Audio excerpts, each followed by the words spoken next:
இந்த தமிழ்நாடு எதிர்பார்த்திருந்த பரபரப்பான இந்த பொள்ளாச்சி பாலியல் வழக்கில் இன்று தீர்ப்பு வழங்கப்பட்டிருக்கு.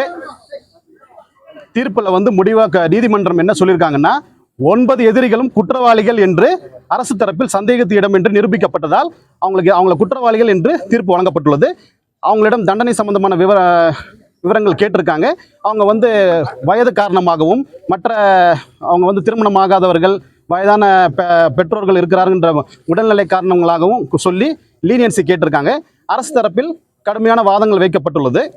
இது ஒரு அரிதான வழக்கு. அதெல்லாம் பெண்களுக்கு எதிரான வழக்கில் நீதிமன்றம் ஒரு கண்டிப்பான ஒரு தீர்ப்பை வழங்கணும், கடுமையான தண்டனைகள் வழங்கணும். இந்த வழக்கை பொறுத்த வரைக்கும் 376D கேங் ரேப் நிரூபிக்கப்பட்டிருக்கு. அதெல்லாம் 376 2N மீண்டும் மீண்டும் பாலியல் குற்றத்துக்கு உட்படுத்துவது இந்த 2 முக்கியமான ஒரு மேஜர் அஃபென்ஸில் கன்விக்ஷன் பண்ணியிருக்கிறாங்க. அதனால் அதோட உயர்ந்தபட்ச தண்டனை பார்த்தீங்கன்னா சாகும் வரை ஆயுள் தண்டனை. அதை அரசு தரப்பில் தெளிவாக ரொம்ப அழுத்தமாக அந்த உச்சபட்ச தண்டனை வழங்க வேண்டும் என்று நாங்கள் கோரிக்கை வச்சிருக்கிறோம். நீதிமன்றம் அதை பரிசீலனை பண்ணுவாங்க.